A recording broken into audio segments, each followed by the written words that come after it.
Turning all these parts into a high-tech mountain bike is a bit of a puzzle, but at least I know what it's supposed to look like when I'm finished.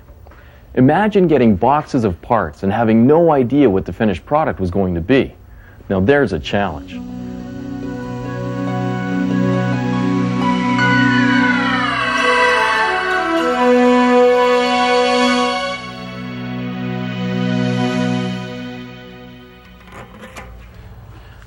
Early scientists didn't have an easy job. They were trying to make sense of mountains of spare parts in a form of observational evidence. Nobody knew the structure of the atom or the periodic table, so they started by asking some good questions. What's the significance of patterns among the elements? Can theory of the atom explain the organization of the periodic table? And what does the periodic table allow us to predict about the elements and chemical reactions? Well, questions like these are simply the nuts and bolts of science.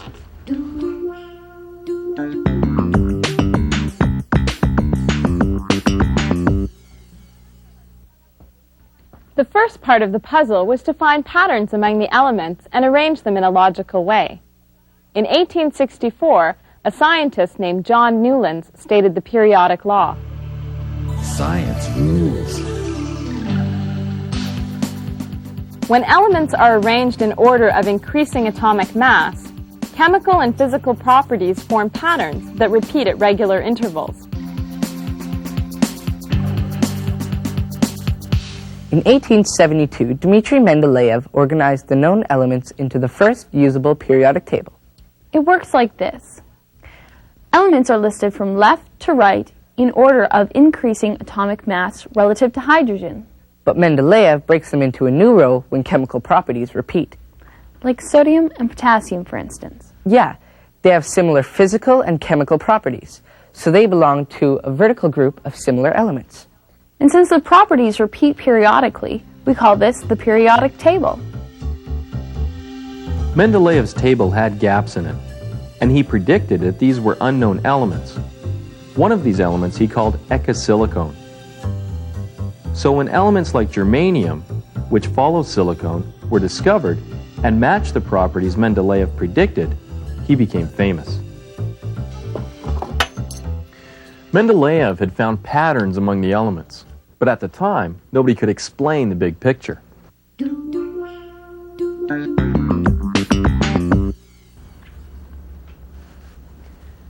By the early 1900s, scientists had found a critical part of the puzzle: the nuclear model of the atom.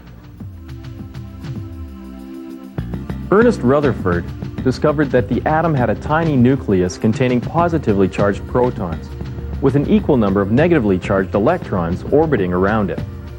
Most of the atom was empty space, but the tiny nucleus had a huge mass. According to Rutherford's calculations, the nucleus of the atom was about 1/10,000th of the total size of the atom.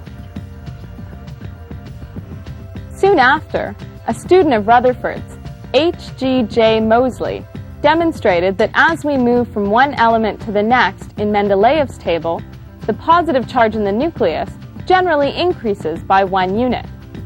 He called this the atomic number, the number of protons contained in the nucleus. That solved the problem of some elements not lining up with their families when they were ordered according to increasing atomic mass. And that's why we now order the elements using atomic number instead of relative atomic mass.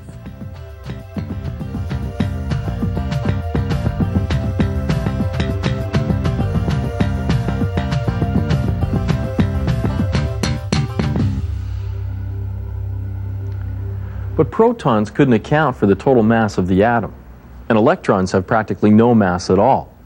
So Rutherford predicted, and James Chadwick proved, that neutrons also exist in the nucleus. These are heavy, neutrally charged particles that account for the missing mass. By scientific convention, the mass of a proton, or a neutron, is defined as 1/12 the mass of a carbon-12 atom. This is called an AMU, an atomic mass unit. The total mass of an atom is the sum of the AMU of all the protons and neutrons in the nucleus. So how many neutrons are there in the nucleus?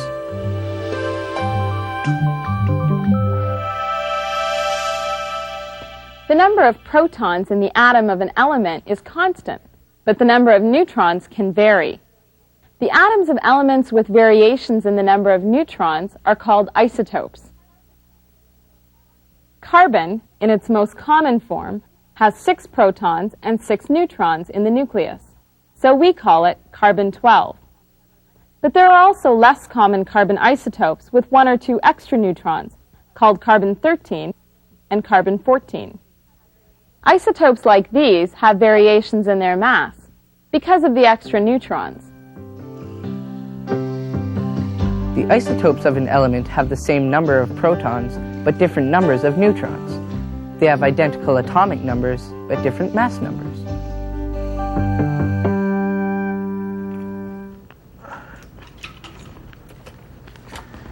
In spite of all these discoveries, the atomic models couldn't explain why elements had repeating chemical properties. There was still work to be done.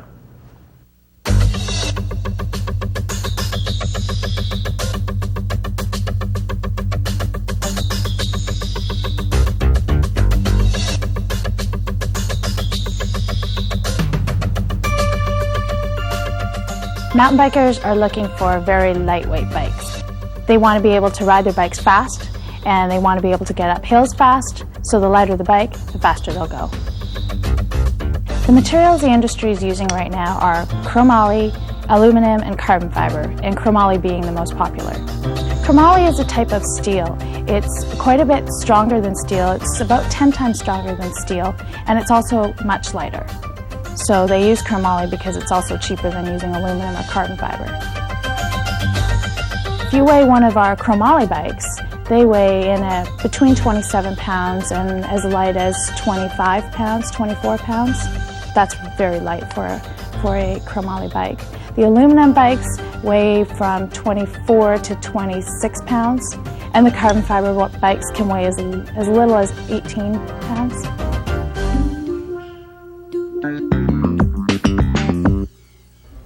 In 1913, a scientist named Niels Bohr put together a number of existing ideas in a totally new way. Now, the Bohr model of atomic structure was the first to explain reactivity and periodicity on the periodic table. It's all about the interaction of energy and electrons.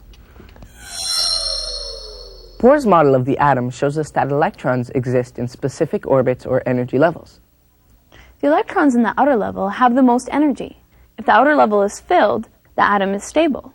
If the outer level isn't filled, then the atom is reactive because it's trying to reach a stable state. Bohr made use of a theory that energy exists in tiny packets. Each small bundle of energy is called a quantum. If an electron absorbs a quantum of energy, it can move to a higher orbit, a higher energy level. If it releases a quantum of energy, it can move to a lower energy level. Bohr also found that the first 3 orbits around a nucleus contain 2, 8, and 8 electrons. Electrons in the highest energy level, farthest away from the nucleus, are involved in chemical reactions and bonding. We call these valence electrons. Science rules. In chemical reactions, metals are electron donors. They try to give away all valence electrons to get to a stable state, a completed inner level. Nonmetals are electron acceptors. They try to gain extra valence electrons to fill their outer level and reach a stable state. When chemicals react, existing bonds are broken and new ones are formed. But what are the different kinds of chemical bonds? Sodium chloride, table salt, is an example of a compound which exhibits an ionic bond. Metallic and nonmetallic atoms combine by transferring valence electrons. We call these ionic bonds. By transferring electrons, both atoms end up with the full outer level, which makes them stable. And as a result, the two atoms are changed to ions, which have opposite charges. Metals form positively charged ions, and nonmetals form negatively charged ions. Opposite charges attract, so the ions are attracted to one another. We call the result an ionic compound. Sulfur dioxide is an industrial emission linked to acid rain. It's an example of a compound exhibiting a covalent bond. Nonmetallic atoms combine by sharing valence electrons. We call these covalent bonds. By sharing electrons, the atoms manage to fill their outer levels to become more stable. The result is a molecular compound. In this case, it's sulfur dioxide.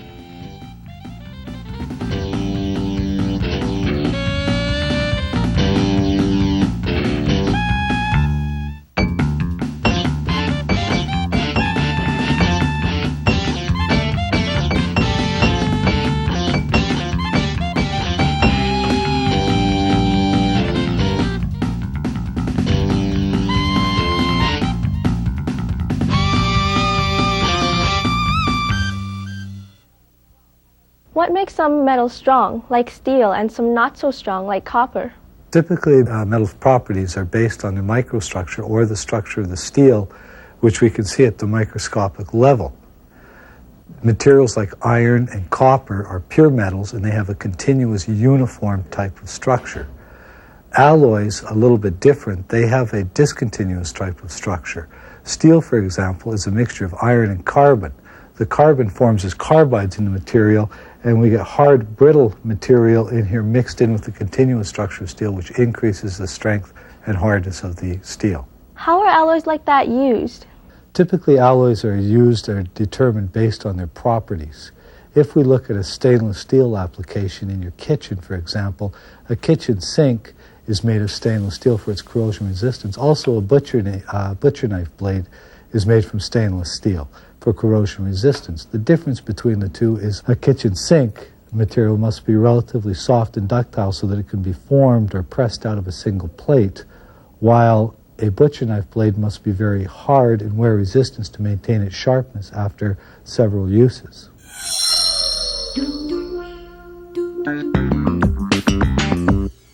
Using Bohr's model of the atom, we can figure out the structure of the elements.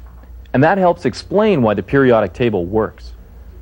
Let's compare Mendeleev's table with this modern periodic table. What are some similarities and differences? Well, they both organize the elements into vertical groups and horizontal periods. That's true. But the elements in the modern table are listed from left to right in order of their atomic number, the number of protons in the nucleus. That's a change. Right. Mendeleev used relative atomic mass. The order of the elements is not that different, at least in some periods. Yeah, for example, look at period 2. Lithium, beryllium, boron, carbon, nitrogen, oxygen, and fluorine. It's a perfect match for the modern table. Except for neon, which hadn't been discovered yet. Right. A lot of elements weren't known when Mendeleev was doing his work.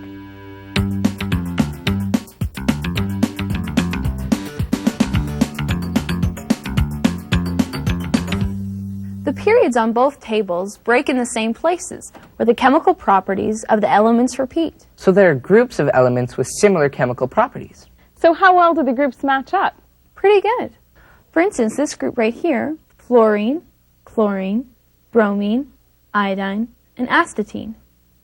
Mendeleev has fluorine, chlorine, bromine, and iodine in a group.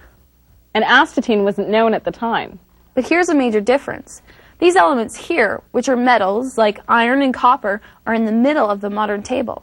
And another thing, how come these two extra rows are underneath the main table?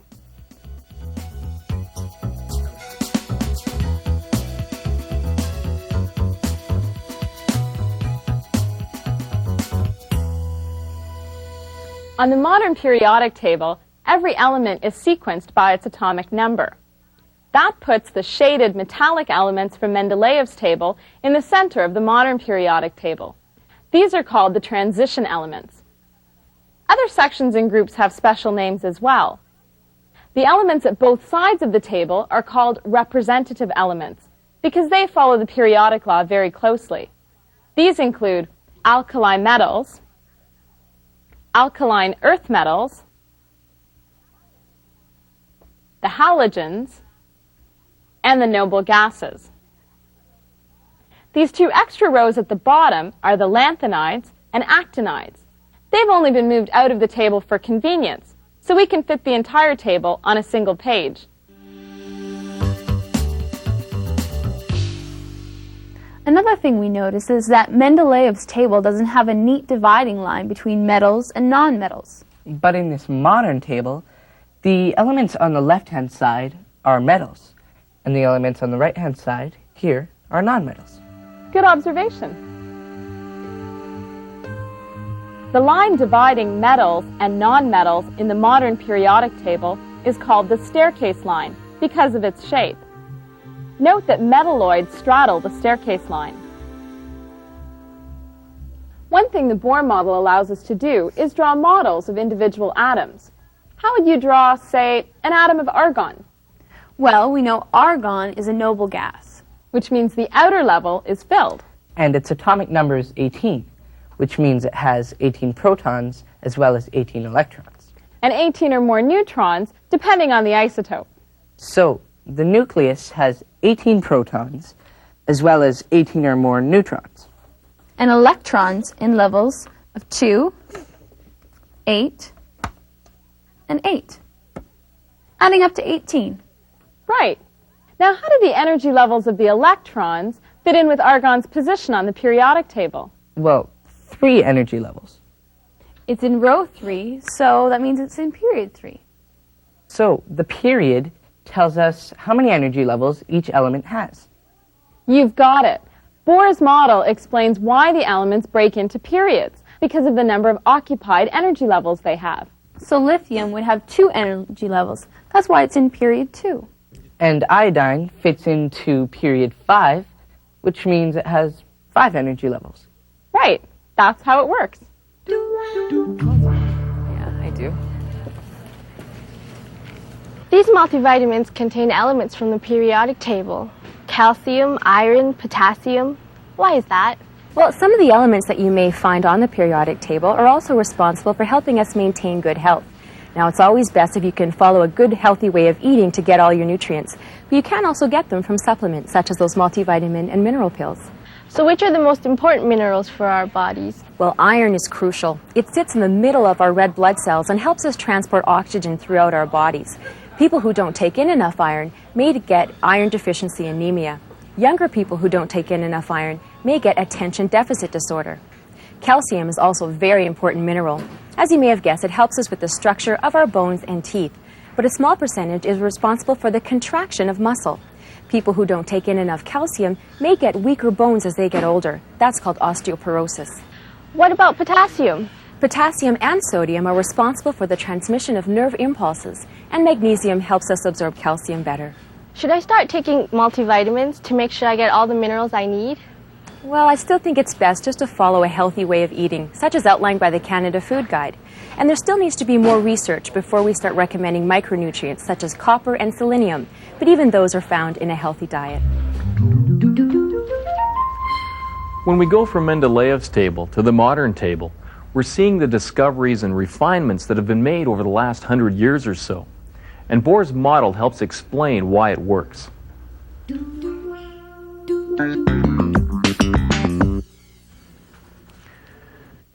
The periodic table puts centuries of theoretical ideas and experimental data at your fingertips, and it allows you to make predictions about the elements and how they react with each other. On the periodic table, metals become increasingly reactive as we go down and left. Nonmetals become increasingly reactive as we go up and right. Except at the extreme right, where we find the noble gases. The valence electrons of an element determine its chemical behavior. You can find the number of valence electrons for any representative element by the position of its group on the table. Noble gases have full outer levels. think of them as 0.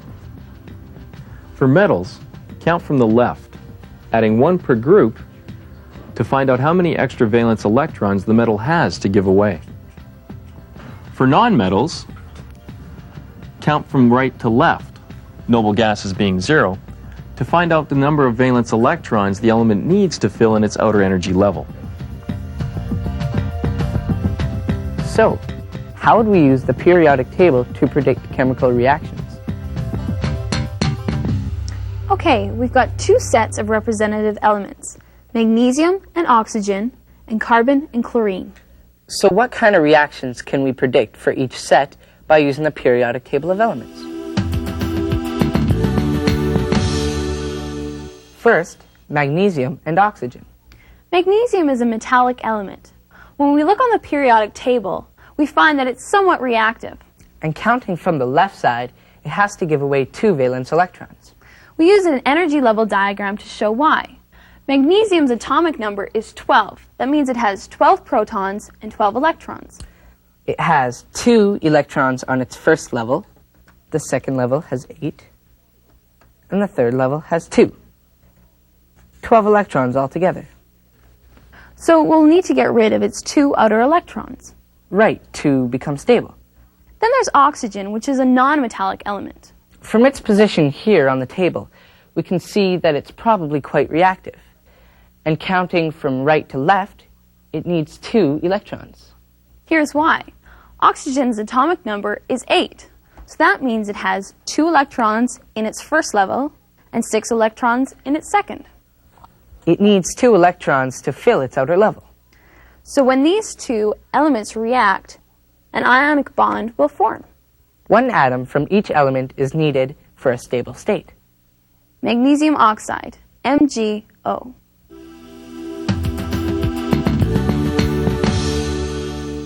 Second, there's carbon and chlorine. Carbon is on the non-metal side of the table. Its position here shows it has 4 valence electrons. The energy level diagram for the carbon atom shows us why. Its atomic number is 6. That means it has 6 electrons, 6 protons. Its first energy level has 2 electrons, and its second has 4. So it'll share 4 of its own electrons to get 4 more and fill the second level. Chlorine's a non-metal too. From its position here on the table, we see that it needs 1 valence electron to fill its outer energy level. Its atomic number is 17, which means it has 2 electrons in its first level, 8 in its second, and 7 in its third. That's 17. So it'll share 1 of its own electrons to get 1 electron back and fill the third level. We predict a covalent bond. With every 4 atoms of chlorine bonding with every 1 atom of carbon. That should give us carbon tetrachloride, CCl4, a molecular compound, which is a non-polar solvent used in preparing other carbon compounds. Nice job with your chemical predictions. If you apply the rules, it isn't too hard. That's true, but it's important to recognize that we've been applying the simplest rules of chemical behavior. So there are other possibilities? Absolutely. Chemical reactions can be very complex. Many elements, under the appropriate conditions, can combine in different proportions. Like what? For example, carbon plus oxygen can react to form carbon dioxide or carbon monoxide.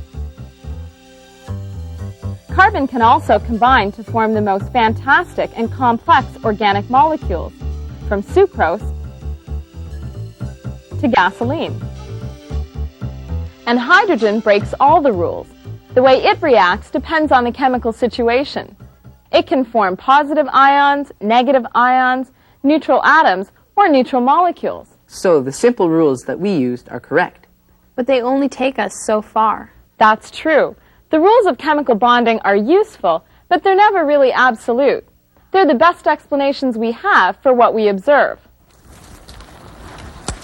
The wheels are really light. They want to make the wheels not only light, but they want to make them strong as well. So you won't see any steel wheels. Steel is very heavy.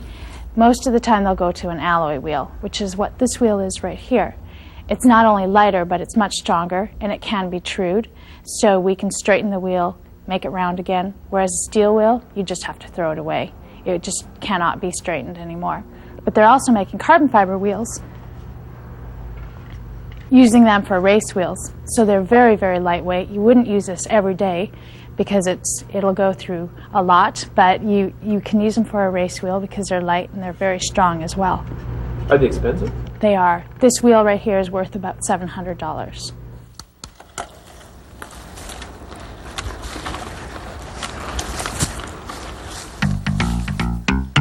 Yo, let's rap. Yo, let's rap. Nature often creates puzzles for us to figure out. Bohr's model of the atom and the modern periodic table help us explain a lot about the structure and behavior of the elements.